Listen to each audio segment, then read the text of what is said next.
I'll just guide through this will contract.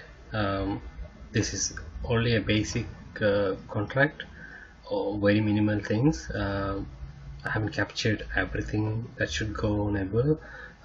This is just a starting point to see how we can develop a will contract, will smart contract. So each will be an address. So each will have items in it. I assume that's properties or assets or whatever that will owner owns, and he can add beneficiaries as well. So these are the three will arise. So each will have these two items in it, and the will only the contract owner who deploys contract can add new wills to the contract. So we assume this will be a government or authority who deploy this contract. So that's what this is, and this will keep in total number of count of wills. These are the mappings which is working in there.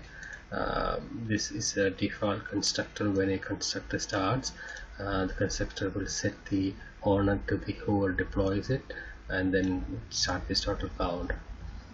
This is a modifier, so when a new will is being added, it looks at owner, who is the owner, and then owner is the who deploys the contract.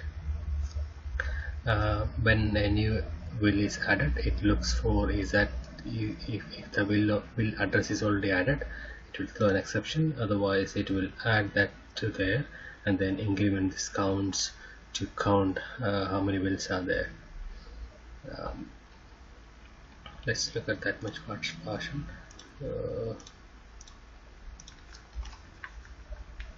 I'm going to deploy with this address. Create. So will has been created now. So you can say will has been created.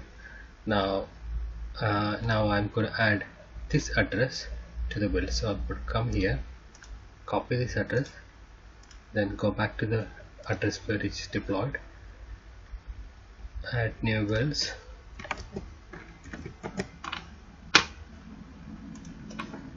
so that will has been added. Now I'm going to add one more address. So this address, copy this address, go back to that, it's deployed.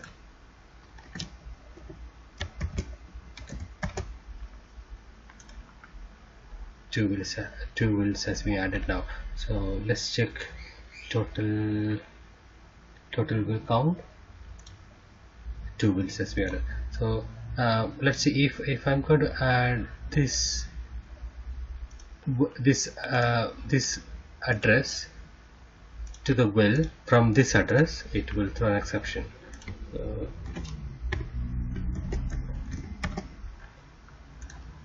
Because it is not the contract owner, only the contract owner can add the will. See, if I go back to that address and then add it again, it will accept it. So if I check the total will count, it will be 3.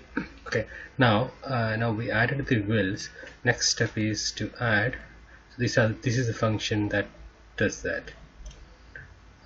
Now after that, adding items. So each will have items in it. So for that we have to go back to the, so I'm going to go to that will and check item counter. Now that address doesn't have any item there, so we have to activate that address. So the items can only be added by that address. So go to that address, items, so let's say car, added. They have car, okay, and then house. So if we check the item count, there are 2. Now yeah, I'm going back to this address, then add this item, house, and then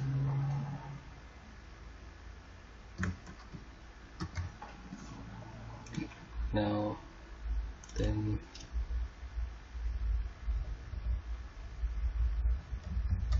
right, so if you check the total, yeah, 3. And if you go back to the item, this one, check the item count, 2. We go back to item, this one, check the item count, is 3.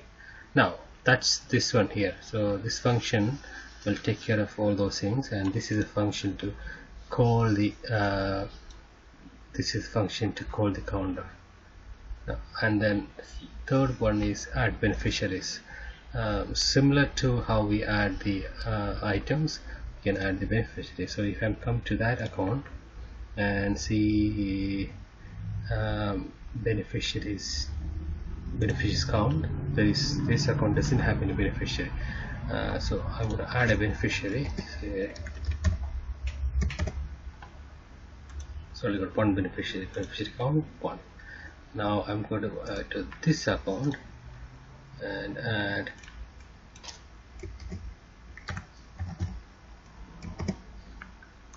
one beneficiary. So beneficiary count 2. And if we go back to that account again and check the beneficiary, so they want that account 2.